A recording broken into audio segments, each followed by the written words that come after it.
All right, everybody, welcome into a special presentation of Green with Envy. Today's show is no ordinary show. It's the Middies. This is our mid-season award show here on Green with Envy. We've got some trophies to give out, some awards, and we're gonna do it in our own special Green with Envy way. A little bit of flavor, a little bit of sauce. This isn't your traditional mid-season award show. So if you're looking for that, you've come to the wrong place. But if you're one of our faithful listeners or our loyals, or hopefully a new listener, then hopefully this is gonna be entertaining for you. So you guys know the deal. Sit back, relax, let's lock in. This is Green with Envy. Let's do it.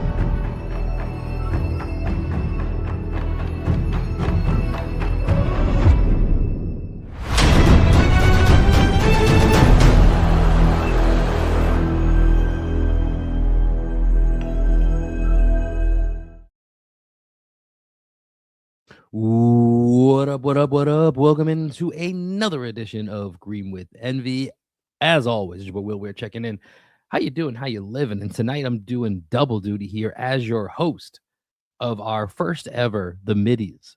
This is going to be our mid-season award show that we get into. We were going to record last night after the Celtics Pacers game, but honestly, we were going to be stretching for content to be able to really find something. So we took a beat and we decided, let's get real creative with this, just like we like to do here on Green with Envy. So today's show, we've got the Middies for you. And of course, joining me to give out these illustrious awards, as always, my best friend, co-host, and the coach of our podcast, the one and only Greg Manakis. Greg, we didn't necessarily dress up. I thought about this too late. Would have been good. Would have been a good gimmick for us if we really took this to the next level. Some ties. I mean, I think a tuxedo might be pushing it a little bit, but Yeah, I think maybe next year for year 2 of the Middies, then we can maybe really do it up big. dude. Now I really regret not dressing up right now. We could always pause. We could always just leave this blank for 1 minute and see who comes back with the best outfit. That could be content right there. And hey, We could do that. you know what I was thinking? You said we didn't have an award for Jaylen Brown. That was something just behind the curtains we were talking about off air before we came on here. Why don't we just name this after Jaylen Brown, the Middies? He's the mid-range assassin. Let's just name the entire segment after He Jaylen Brown. transcends the award show. The Yes. man is the award show. It's in Yes. his honor, aka the Middies. And I mentioned before, we were going to record last night after the Pacers game, and for a couple different reasons, just didn't work out. But we do want to touch on that game here before we get to our midseason awards. Celtics pulled off a 119-104 victory, and no shocker, Jaylen Brown. What does he do every game, Greg? Just scores 30 points. Every night in and night out. Jaylen Brown, 30 points, 10 rebounds, 5 assists, 3 steals. Another game that just, it's the reason why the Middies are called the Middies. Let's be real. It's for nights like those from Jaylen Brown. Absolutely. And when you think back to the previous game where Jaylen misses the buzzer beater shot where he shoots a midi over Tobias Harris and ends up missing it. I've been thinking a lot about Jaylen Brown and how his efficiency from the mid-range has dipped a little bit as the season's progressed because he just came out shooting otherworldly. And, water always finds its level. That's still pretty high for Jaylen Brown this year. But last night, man, like with JB, and I've been thinking a lot about why I love this season from him. He's just like doubling and tripling down on exactly who he is as a player and like all the words that he speaks into existence. It's all just like manifesting into a reality that I don't think many people saw coming. Apologies to the legendary T.E. Nelson, who's one of our most commented listeners, who always just talks about how he called it Jaylen Brown was going to be MVP. Shout out to you, my guy. Yeah, you did call it. Jaylen Brown's playing at a level that seemingly only you saw. But it's just been really special with the physicality that he's brought to the game, which is why I couldn't believe people were so down on him after the Pistons game, because he was the only guy who matched the physicality of the Pistons. Yeah. And he has, imprinted his physicality in every game this season. And against the Pacers, they just didn't have anybody that could deal with him. Like he was going at Aaron Nesmith, who is a really physical defender in himself, and he was just pushing him out of the way. What's the kid's name that Scal was given a lot of credit to from Houston? Jabari, is it Jabari? Jabari Smith? No. Jarris Walker. Oh, Jarris Walker. Sorry, last night from Indiana. Gotcha. From Indiana. And like that was the one time where Jaylen like bumped into someone who was like as physical as him, and then he Yeah. ended up like putting him into the baseline, right? It was like bumped him into the stanchion. Nobody can handle Jaylen Brown's physicality, and that's what I've really appreciated about him this year. I appreciate that he's getting appreciated, right? Because I think it's always been yeah, but with Jaylen Brown, right? There's no but this year. It's just yeah, it's just he's awesome. Full stop. That's it. There's nothing else that needs to be said. And even like, when you think about it, like within Celtics discourse, there you have to inevitably be like, there's this Jason and Jalen element to it, right? And Tatum found a way to kind of transcend that a little bit, right? Where he put himself in a separate class in this, rightfully so, right? In this top 5 NBA player, all at 4 straight first team all NBAs. And, it's just one of those interesting things throughout the history of the NBA where when you have these like dynamic duos, you always kind of wonder, like, how would that second guy have been? Like Pippen, for example, like with MJ and Pippen, when MJ goes to play baseball, you know, and this is where Jaylen Brown's season has been compared to a lot, right? Is that Pippen season where he's first team All NBA, Bulls win, I think like 50 plus games, make it to the second round, competitive series, and it's like okay, like yeah, of course with MJ they're winning the championship, but with Pippen like they're retooling, like they're right there, and that's kind of what's happening with Jaylen Brown. And I saw earlier tonight it's rivalry week in the NBA, and it was Mavs and Warriors are playing right now, and they were like Splash Bros go at it, and it's not really the Splash Bros go at it there. The Clay's past his prime, but Clay's a Mhm. prime example of the guy where when they were winning championships, especially pre Kevin Durant and pre injury, where it was, is Clay the best player? And that was never probably ever true, but there was like Charles Barkley said this at one point. Like it wasn't just anybody saying it. Like there was guys on TV that were talking about his two-way ability and what Mhm. there was this Yeah, people forget how great of a defender Clay was. right, and there's this wonderment of, yes, he's just this awesome shooter, but, like, what could he be if he was given more? But he doesn't do as much because of what Draymond and Steph have and how you play off Dre and how you play off Steph's gravity and all of this. And now with Jalen, you just don't have to wonder anymore. Like, the biggest wonderment is how you reintegrate Tatum, and that's a conversation that we're gonna have eventually about Mhm. how that all looks, but the wonderment of what is Jalen on his own, that's gone. We know he's just straight up awesome. There's no Tatum is rising him to be more than he is. Jalen just is. That's Mhm. it. Yeah. No, I love that. I love that. Anything else you wanna hit on with the Pacers game? You wanna get into these awards? Because 'Cause I'm excited for these awards. Let's get into it because I think two of the guys that I would want to talk about that played really well last night, they're going to come up in Okay. what we're doing here.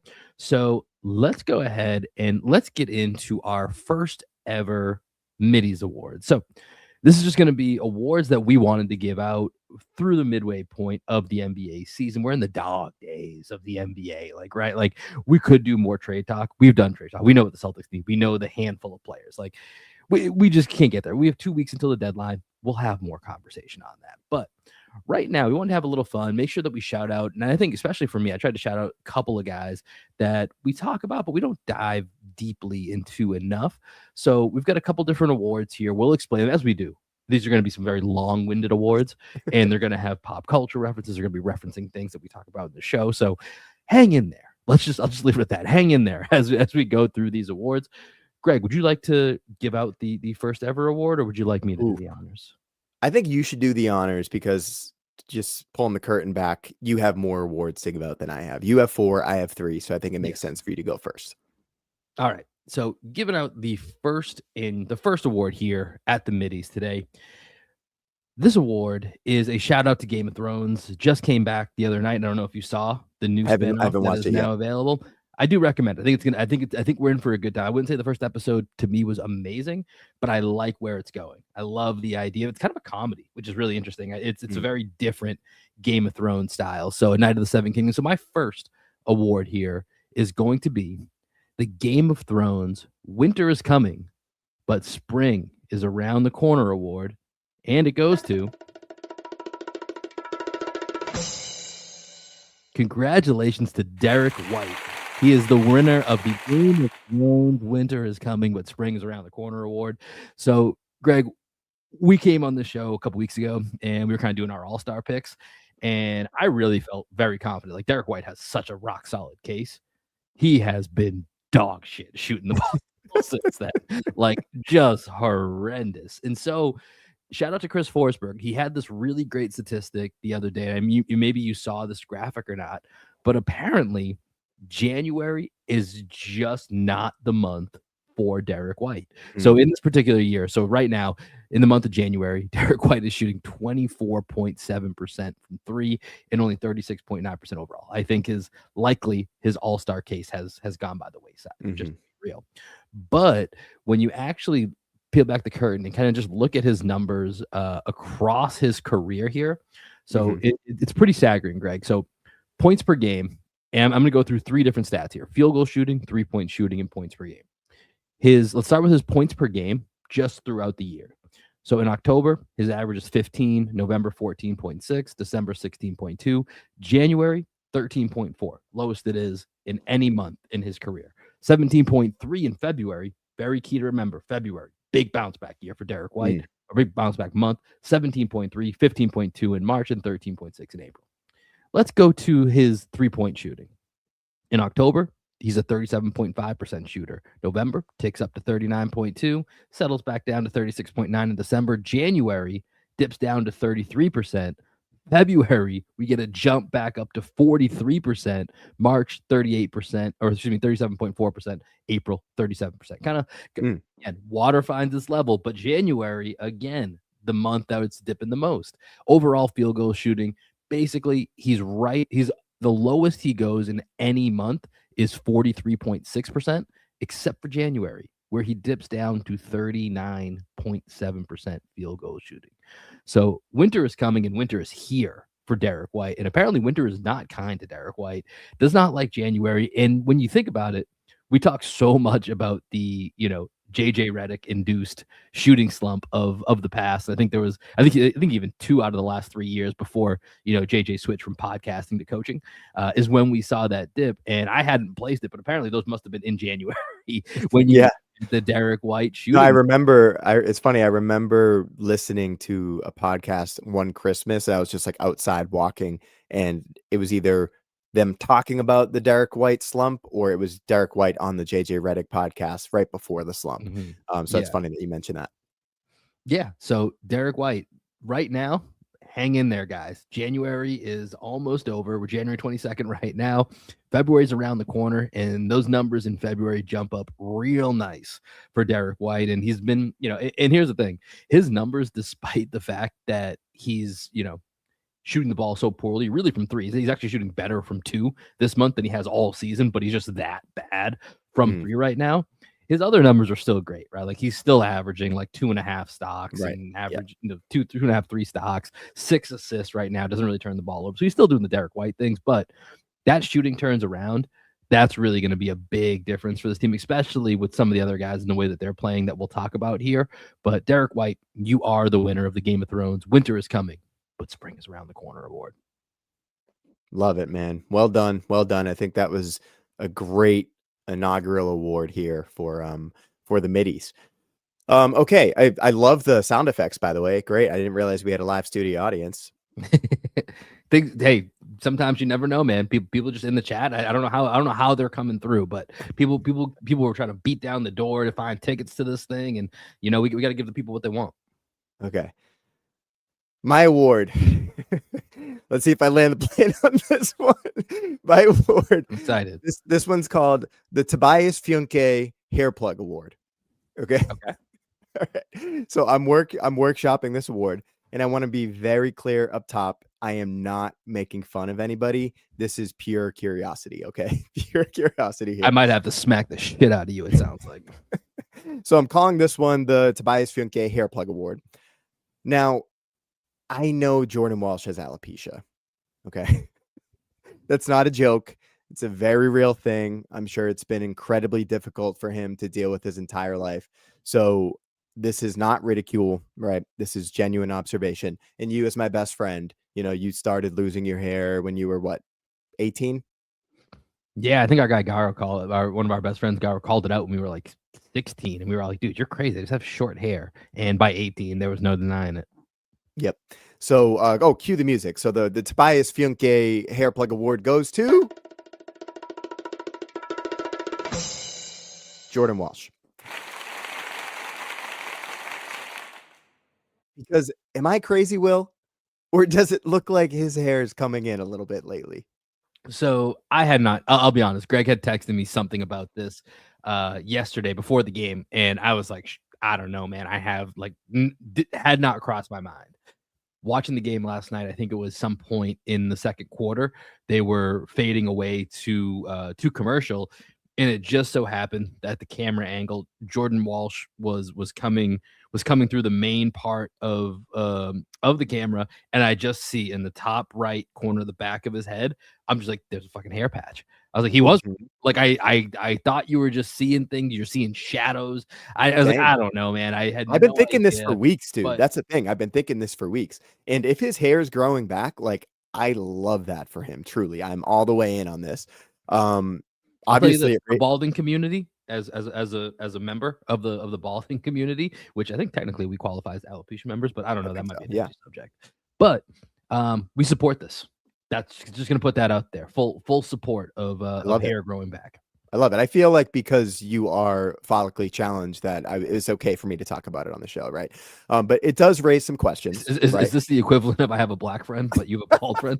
I have a bald friend, so it It's raises a some it's a questions. it's a it's okay. Yeah, I I have have your an alopecia. permission. I have a I bald got the friend. pass. I got the Yeah, pass. you gotta pass, you gotta Okay, pass. okay, okay. Yeah, you're good, you're good. So, my question is, are him and Jaylen Brown on the same hair growth plan?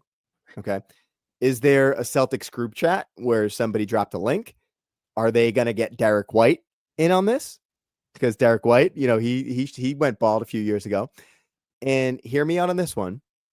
Did playing great basketball unlock something genetically within Jordan Walsh, where his confidence hits a certain level and his follicles hit him up and they're like, all right, dude, we're back.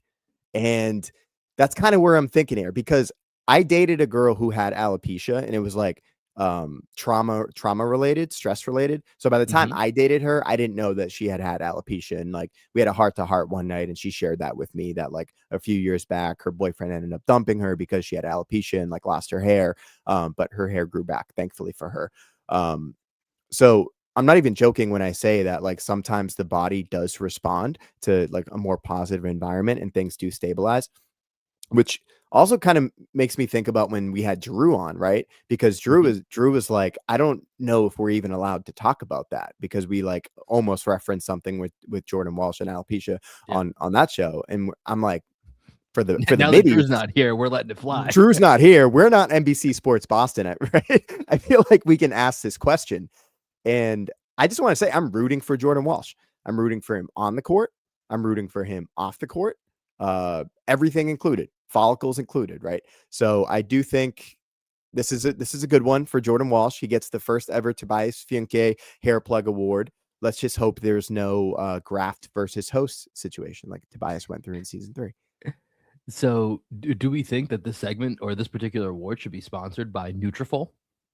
Is that what Jaylen Brown is That's I looked it in up while you partnership were with? talking. That's Jaylen Brown's new connection after his hair incidents, multiple plural, early in the season here. So I don't know. Maybe that's the link. Maybe that's where we're seeing this grow to. I will say that it's an interesting theory.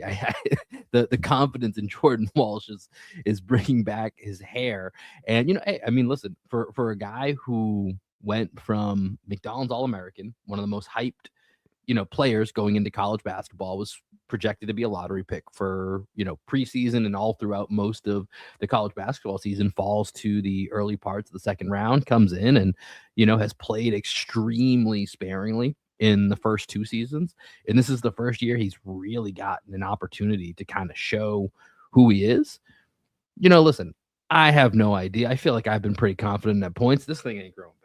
There's nothing coming back. So I don't know the signs to it. Maybe it works, maybe it doesn't. But for Jordan Walsh, if there's even a small chance that's what's happening, good for him, man. And I hope it works out. Dude, we Otherwise, should we should keep hit up rocking JB. We should hit up JB to see if we can like figure out some partnership for Green with Envy with Nutrafol. Let's with do it. Why Nutrafol. not? We'll see. Nutrafol and 741. We'll combine it in there somewhere. All right, let me go to my next award here. So, next award here at the Middies. This award is the Pats are back in the AFC Championship game, and that's the way I think it was always supposed to be. And this award goes to shout out to Sam Hauser back in the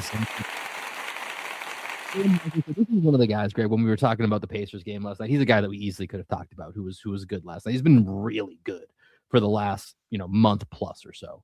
And it's been over the last month that he's been in the starting lineup every game except for the first game of January. And right now he's shooting 48.2% from three on 8.5 attempts per game this month. Just straight up on fire. And we've talked about it before. There's I don't know how many prettier shots there are when a player is on than Sam Hauser because it feels like he doesn't touch the rim, but, Mhm. It just large shot. drops out of the sky, dude. I don't think there's anybody that shoots a higher arc on his shot. Yeah, and the way the net snaps, it's just different. Like, and you can tell early on in a game, you're like, "Ooh, Sam might have it tonight," just from the way the net snaps. And part of that's we watch this team all the time, but it's different. There's just something different about it. And so, what the reason I associate this with, obviously, shout out to the Pats back in the AFC Championship game. That feels familiar, right? Like, Mhm, and it's something that is familiar. And with Sam Hauser in the starting lineup, we talked a lot going into the season. What's the starting lineup going to be? What do we think it should happen? And for the most part, I feel like we kind of settled on like this is probably what makes the most sense, which was Peyton Pritchard, Derek White, Sam Hauser, Jalen Brown, and Nemias Queta. And mhm. we've kind of strayed in different places. And if we're just being honest, I think it feels right. Like this last, like I Yeah. think it makes the most sense. And when you actually look at some of the lineup data that we have for that particular lineup, so Sam in general is part of the two of the five best lineups that the Celtics have, which the Celtics have some very impressive lineup data. I will be honest, but that particular lineup, that starting five, which has played the second most amount of minutes of any five that the Celtics have. Right now, it's a 127.9 offensive rating, a 108.8 defensive rating, good for a 19.2 net rating. Like that's Mhm. just a really good lineup. It makes a lot of sense. Joe has been very vocal about this. Like I shouted out his 3-point shot, which is what everyone's going to go to first. But he's been holding up on defense. Like he's been playing very well on Great defense. defense. I think he's a bit of an underrated rebounder. I've always thought that he, especially the way the Celtics crash the boards, kind of diagonally from on the Mhm. offensive glass, he gets a lot of tip outs that way that don't always go as a credit to him. So Sam Hauser's a guy I just think that we sometimes take for granted, but when it settles in and you get like a Sam game, you're like, this is right. This is why we actually really love Sam and need Sam. And so it's only right. Pat's back in the AFC Championship. Sam Hauser on a heater in the starting lineup, the way it should have probably always been this season. Yeah, and, we talked a lot about should Ugo be in there, should Jordan Walsh be in there? We saw Josh Minott in there earlier in the season, and Mhm. none of those guys provide the offensive punch and the spacing that Sam Hauser provides. And when you think about the defense that Sam has been providing and his ability to rebound, because he's a legit 6'8", 6'8.5", right? He's a big guy. Um, he's just holding up really well on defense. Like Yeah. there's not too many guys that can just get by Sam. He has a really strong retreat step and he plays angles really well. And he's always funneling people to help, right? He's always in the right position, kind of like the Daniel Tice of the wings, so to speak, right? And he's Tease. just I doing believe everything. it's Tease. Dude, when Mark said that on the pod, I was like, Completely wrong. I literally have never heard anybody say that. Like, do you ever listen to a broadcast? I was dying laughing. Daniel Teese. I'll go Daniel Teese. One more That's thing on perfect. Sam is Yeah. I think the difference between it and obviously we've sat here and I don't want to act like we're speaking out of both sides of our mouth, even though we kind of are, like of how great Jordan Walsh in the start, how great it's been with how great it was with Josh Minott. I think the biggest thing throughout this first half of the season that I've seen when looking at all these different lineups, especially as a starting unit, like you kind of want to get yourself off to a certain base. You can close with whoever's playing well. Like you don't have to close with whoever starts.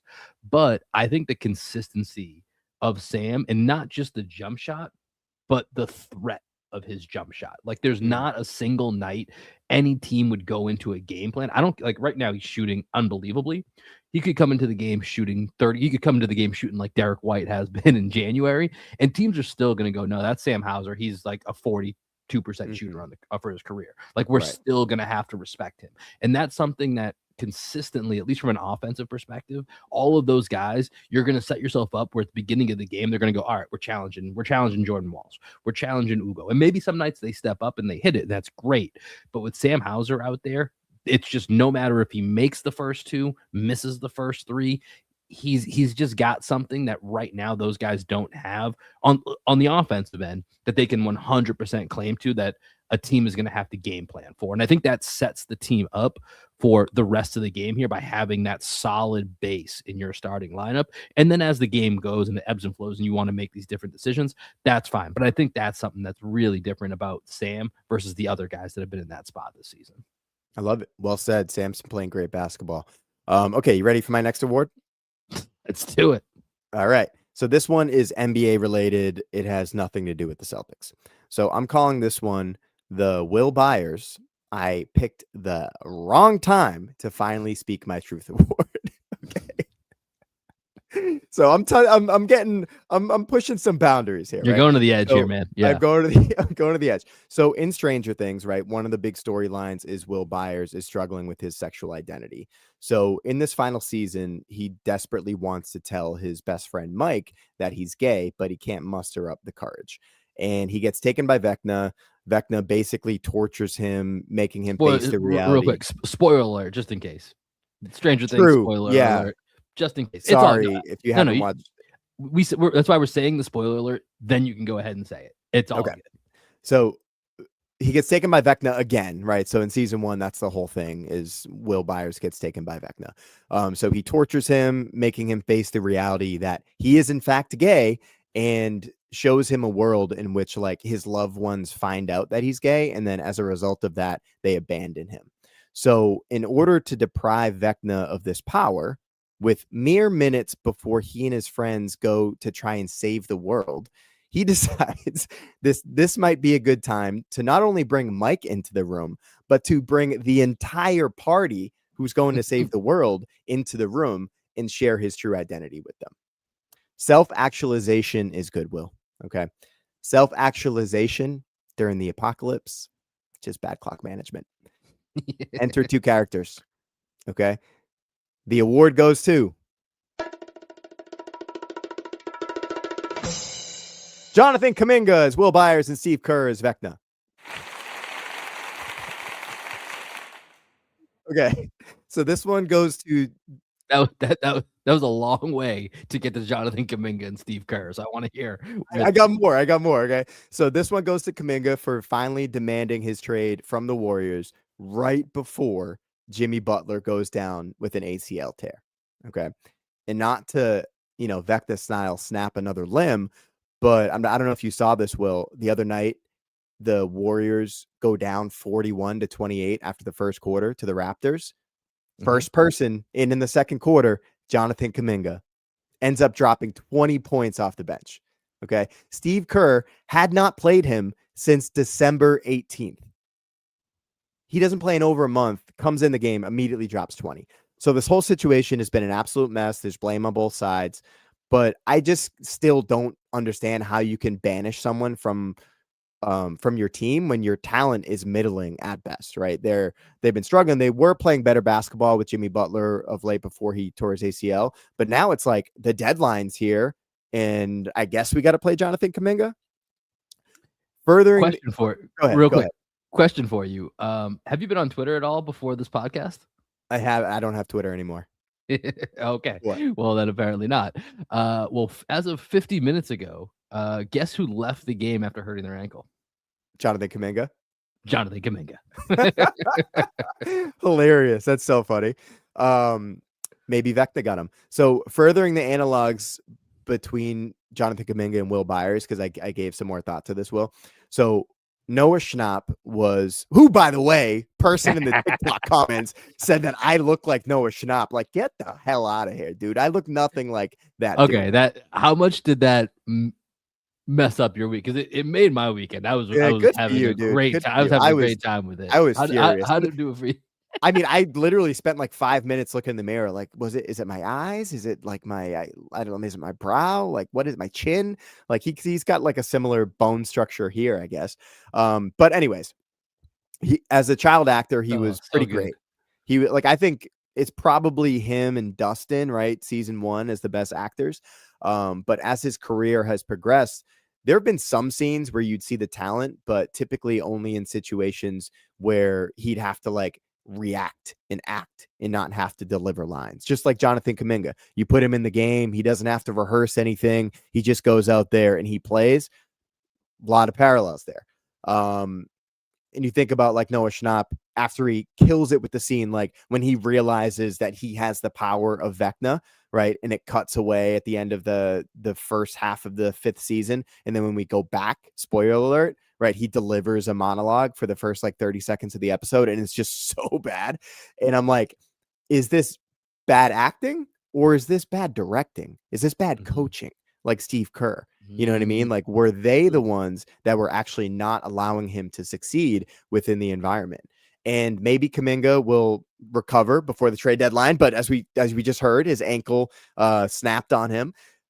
And I don't know how bad it is. is he going to be able to save this black hole of a Warriors season?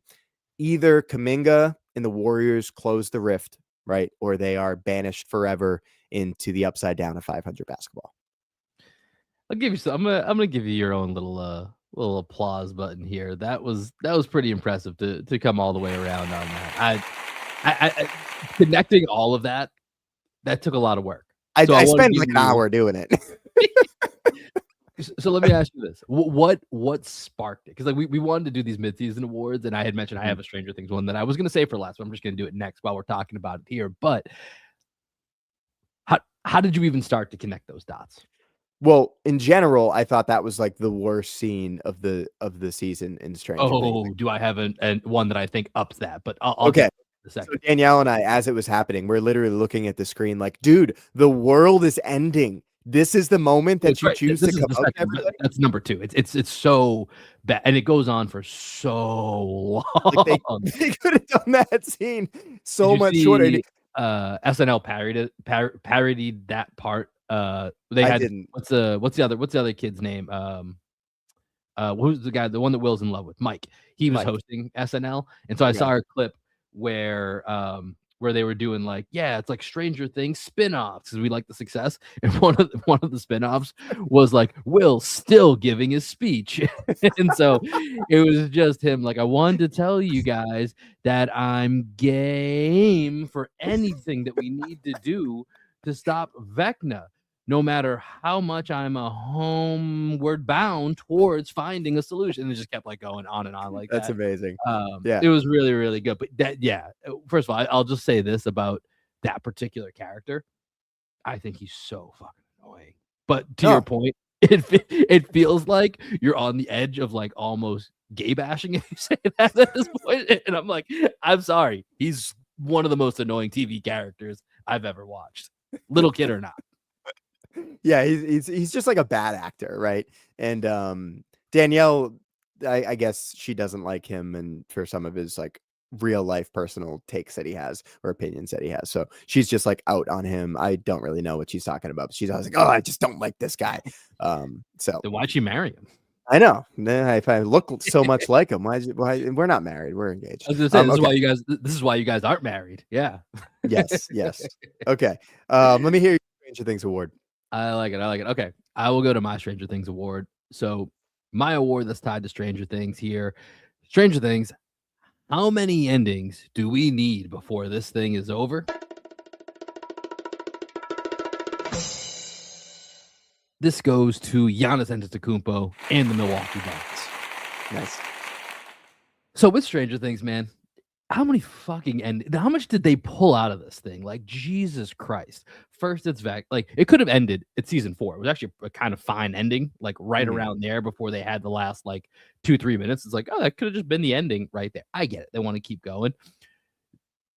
This last season had like 7 different points of where they could have ended. All of a sudden, they're in a wormhole. Then they have a new like a new villain. villain above Vecna. Vecna's not pulling the strings. Vecna's a victim. There's this new world. There's a world inside the world. Like Jesus Christ. Like Yeah. like I Inception really levels enjoy. of meta-ness. Yeah, yeah, I really enjoy Stranger Things, but it was just too much. So for me, I don't think we're quite there yet, but we're getting there with this whole Giannis and Bucks thing. Like, okay, you guys, you traded Drew Holiday for Dame. Cool. That makes a lot of sense. We're still progressing here. Then we get to trading Chris Middleton for Kyle Kuzma. All right, I think we're getting close to pulling the plug in this. Excuse me. We get to the offseason. Now Giannis is requesting a trade. He's not. Okay, now we're running it back. We're going to talk ourselves into, cutting Dame and signing Miles Turner. Horrible move. Now we're at the place where 2-3 times already this season. Are we doing it? Are we not doing it?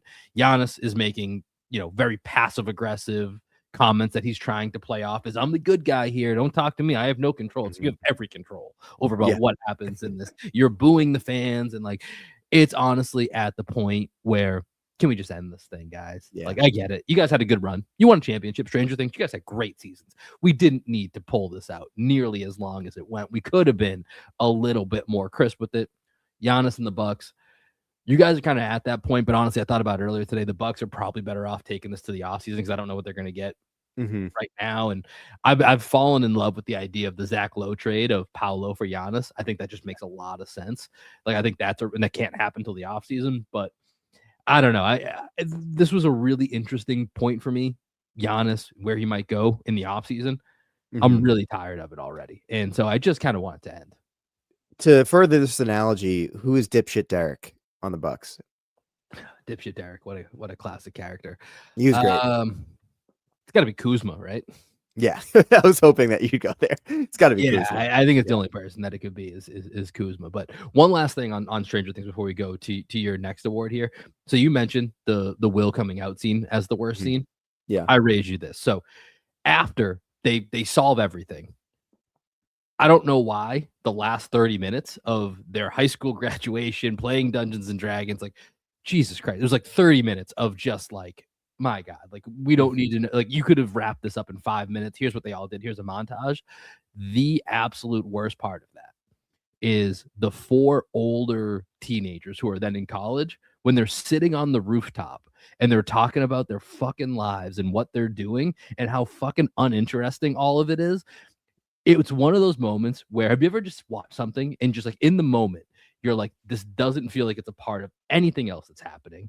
No one gives a shit that, one of them's a writer, one of them's a filmographer, and Steve's coaching baseball. Could have done this in a quick montage. Let's just show them real quick. First of all, Steve played basketball. Steve didn't play baseball. Yeah, it doesn't make any sense. And it feels like it's just completely forced in. Like to your point about Will being a bad actor, I was like, these people clearly don't want to be here. There is no chemistry anymore. They definitely shot this like 10 months after they wrapped. Like, yo, everybody come back, get into costume. And nobody was having a good time. It was one of those moments watching TV when I was just like viscerally getting upset watching this. Like, who the fuck thought this was a good idea? Yeah, very cringy. That scene has stuck with me and just pissed me. I've been wanting to talk about it for a while because it's just been sticking with me. Yeah. And, going full Peter Griffin really grinds my gears. You know what it actually reminds me of? So on Peacock right now, they have the extended versions of the Harry Potter movies, which I had never seen before, and Danielle had never seen know before. that existed. So I didn't know either. And there's like all these little scenes that really actually do a good job of being more true to the book and revealing a little bit more about the character. So I would start with the first one, Sorcerer's Stone, and just see if it scratches any Harry Potter itches that you have left unscratched. But with Stranger Things, I feel like they could have cut so much of the season and condensed it, or same runtime and just like give us more stuff in there versus the whole season just being like one long action movie. Okay. So my last award. Let's see. Okay. I'm calling this one the Delete Your Browsing History Now Award. Okay. And I'm going to give this award to everybody who watched the national championship game. Noted porn star Abella Danger. Okay. I don't know if you caught this, Will, but I tried. You didn't catch it? No, I did not. I vaguely heard this, so loop me in. I know she was for some reason connected to the national championship, but I don't know why. So tell me what happened. Okay. So I tried to think of another Celtics award, but all I could think of was an award for the NCAA championship where ESPN decided to pan to the crowd, and they, I don't know if it was intentional or not. You have to assume it was because she's notable, but Bella Danger, I don't know her real name, but she's a famous adult film star.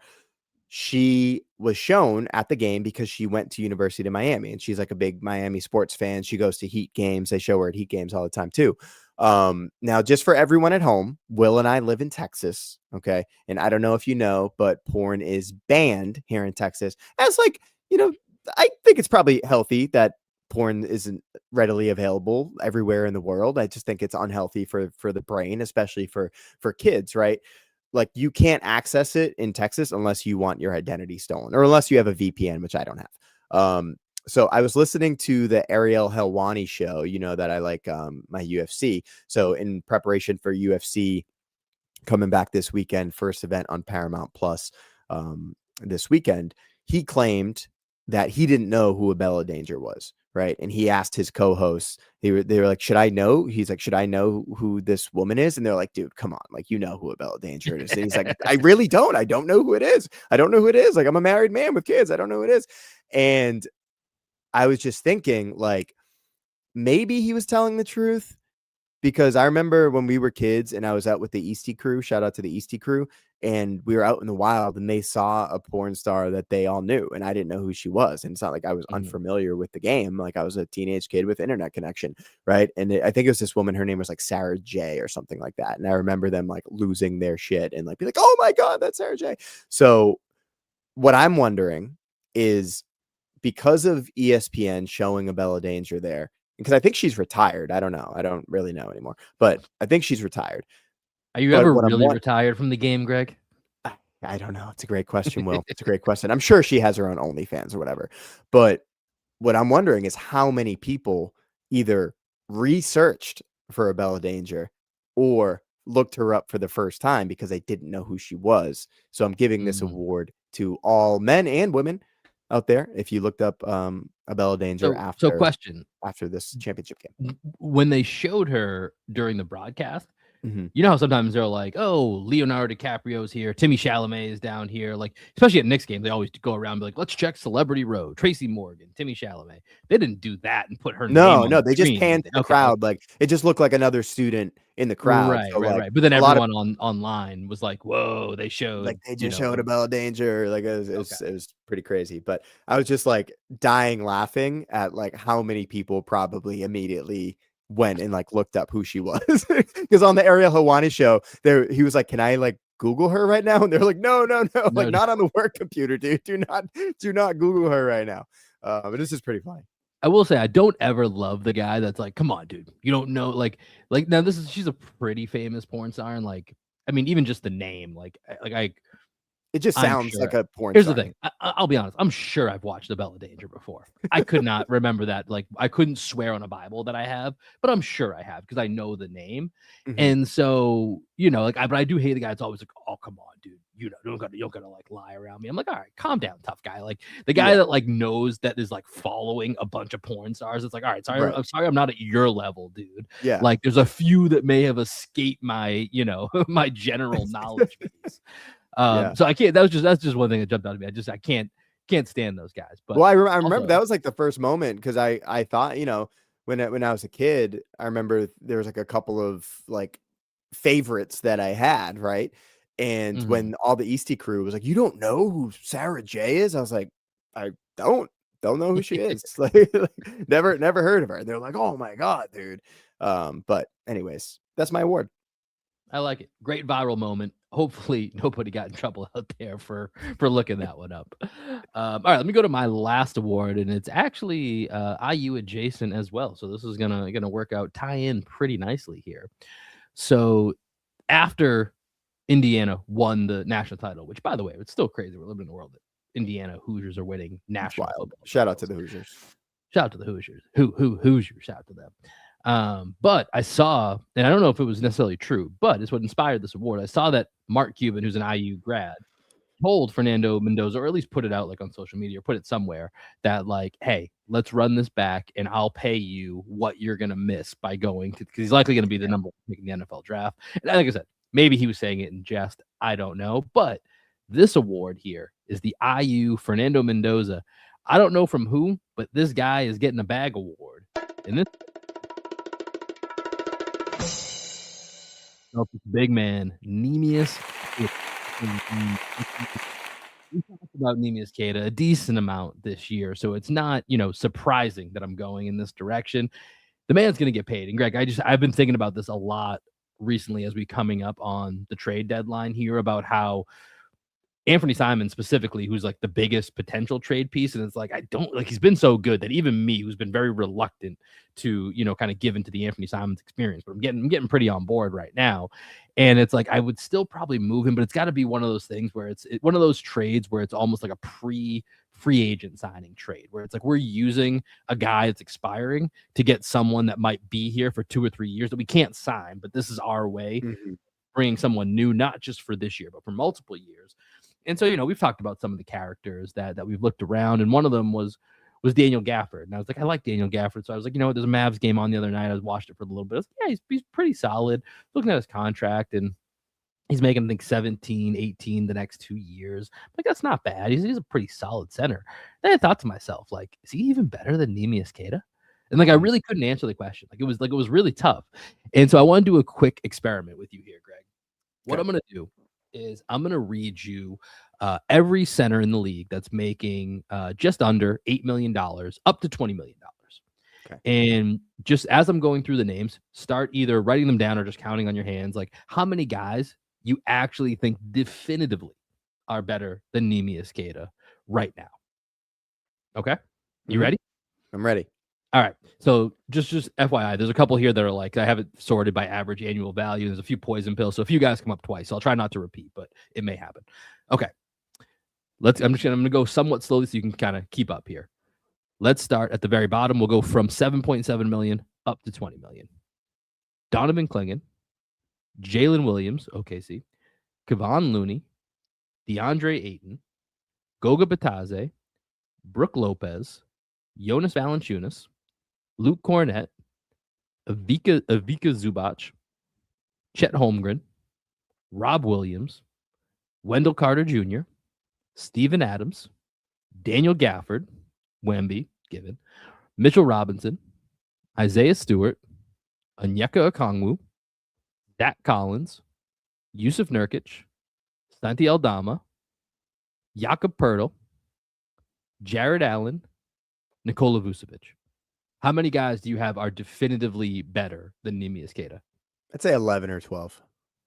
Okay, you were way higher than I was. All right, so this didn't work out the way that I was intending it to. I mean, when you factor in age and where they're at right now, I think there was a couple guys that I think there was 5 that I was definitive are better. Who are your 5 definitives?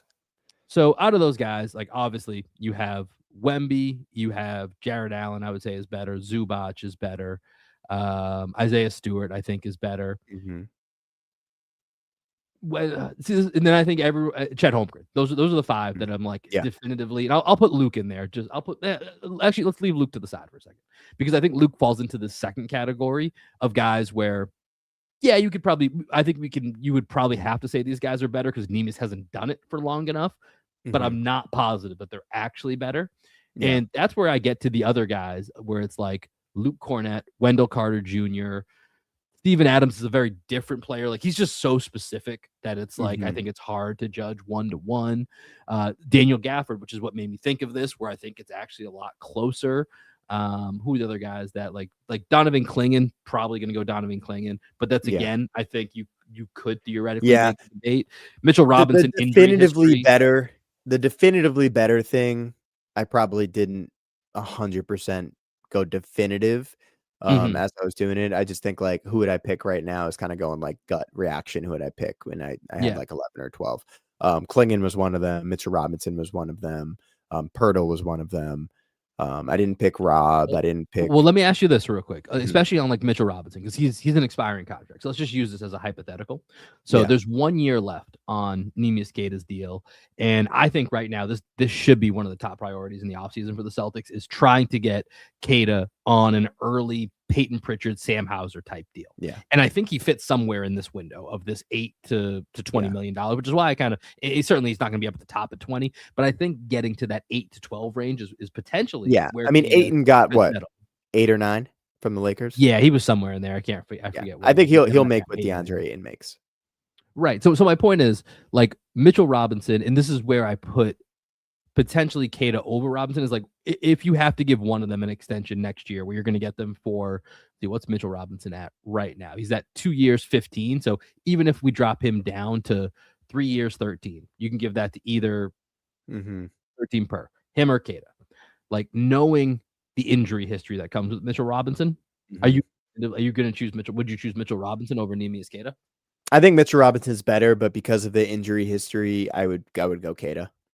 Right, and that's part of Yeah. my factor in this as well too, is, like, I think right now he doesn't have an injury history, so and he's on the younger side. He's Mitchell Robinson's not old, but he's younger than some of these guys that we're talking about here, like the Nurkic's, the Adams, a few other guys that were on that list, Valanciunas. Like, maybe you wanna make an argument that they're better right now, but, like, if you're looking for, like, who you're gonna take next year and beyond, like, it's probably Neemias Queta, and I think he's gonna find himself in this category, so I think he's getting a version of a bag. I think the interesting part is gonna be with one more year that he'll definitively be here with the Celtics on a minimum deal, is do him and his representation go, let's play this out, or do maybe they try to get like a 2 year, $18 million deal or something, which I Right. think for the Celtics too, because then you get 3 years at like 22 million of Neemias Queta. And what you're seeing right now, you will absolutely take that. He was phenomenal in the Pacers game last night. Now, obviously, Mhm. we have a ton of big men, but I think we've seen in most lineups this year. In fact, I mentioned this with Sam Hauser. He's in 2 of the top 5 lineups. Neemias Queta is in every single one of them, right? Like, Neemias Queta is a huge difference maker, and the defensive rating when Queta's on the court versus off the court is just miles apart, right? Like, the defense that the Celtics have with Queta is in the top 5. The Celtics Mhm. defense they have without him, they're atrocious, no matter who it is. Yep. And so that's the whole reason for the big man conversation. But I think with Queta, like, I just think he's getting some type of bag, and I really hope the Celtics find a way to get him on one of those really smart year too early type of deals that maybe Mhm. give a little bit of security to both sides. Yeah, I think that's the way to go for sure. If you can lock in Queta until like Jalen's contract is up or Derek White's contract is up, Right. so that you're like, hey, when we have a little bit more money to play with, like if you earn it, we will pay you a bigger contract Mhm. than this. But we think this provides you with security. It's good for the team. We developed you, we believed in you. Believe in us now that we're going to take Yeah. care of you in the future. And you got to think he's going to want to sign some, or he would be down to sign some form of extension this year because no one expected, or I wouldn't say no one expected, but he's exceeding expectations this season. Hmm. Next season, who knows what that brings? And we mentioned before, he's got no injury history. One injury next year, and all of a sudden, that free agent market that you were waiting for to go get something, maybe it's not there because you just got injured at the wrong time. So you go ahead and secure maybe a slightly lower market value deal than what if ideally you stay healthy and get all these other things that break right. Like, maybe that's what works out, and the Celtics can get 3 years, 27 or something. I don't know what it would Yeah, be exactly, but I do think there's a middle ground, and I would love for the Celtics to get that done. I think that should be a top priority for this offseason. totally agreed. Great job on the middies, man. Hey, man, that's the first ever Middies Award presented by Green with Envy, and we did it our style. So hopefully you guys enjoyed. Hopefully you followed. I don't know if you did or And not. Some hopefully of you you didn't maybe listen to listened. this one with your family. We had a couple people reach out talking about like longtime listeners, like, hey, I listened to this one in my headphones previous pod. I'm glad I did it because you guys talked about some Wait, did stuff. you? I had no one reach out to me. Someone reached out to you? Oh yeah. I thought do you ever go on our Instagram account? I do, but yeah, I didn't. I did see somebody. I saw one person say that. I forget who it Yeah, was, but yeah, yeah, yeah. yeah, Yeah. I can't remember. I yeah. think Hey, maybe it was Arthur Guinness. I can't remember yeah, who I it think it was was. our guy Arthur. Yeah. Yeah, sorry about that, Arthur. But hey, listen, it happens sometimes. Kids Yeah. got to learn. This is how it's, I think about this with my daughter sometimes too, because I'm like, right now I can kind of listen to whatever. She's not really picking up anything, but I know at some point I got to be like, all right, I can't listen to this anymore. I can't listen to. They gotta find the edited version of this or whatever it might be. So I'm thinking about these things, and I'm like trying to like already like look ahead to myself. Like, all right, let's just say I accidentally leave that on. How am I going to explain that? Gotta Mhm. figure it out. Gotta think on your feet, man. Gotta think on your feet. So this is a PSA for all you parents out there. Be ready to think on your feet if you listen to this out Yeah, in the because open. you know, sometimes ESPN pans to a porn star in the crowd, and you and your son, you know, 15 years from now, look at each other, and you have to both pretend like you don't know who it is. And mom's really confused, that just happens. That could happen. So this is life preparations. You're welcome from Green with Envy from the Midi Awards. That's gonna do it for this episode here of Green with Envy. Celtics coming up this week have back to back here against Brooklyn and Chicago. We'll have something for you guys probably Sunday, maybe Monday. We'll see. We AFC don't know if we're Championship gonna have game. power this weekend, bro. There's a huge Yeah, that's storm fair. coming through to Texas. Actually, you know what? I meant to mention that as part of my Game of Thrones Winter is Coming. Obviously, winter's coming everywhere across the country right now. Those of you that are listening in the New England area, you're going to get hit massively. I'm supposed to fly to Boston on Monday. I don't know if that's going to happen. So who knows? So stay tuned. In here in Austin, we might get another freeze for the third time in 4 years or, whatever it is. So we'll hopefully have something Sunday or Monday, but weather dependent, that may alter. So stay tuned. And the best way to stay tuned is by following us across all of our socials. So make sure you're hitting us up on TikTok, Twitter, YouTube, Instagram. We got all the clips from our guy Alex. Shout out to Alex. So if you miss something, we'll make sure that you guys find it on there. Appreciate you guys joining us. This has been a presentation from Green with Envy. You guys enjoy the rest of the week. And let's go, Patriots. Super Bowl. Here we come. This has never been more apparent. Fuck ice. Peace.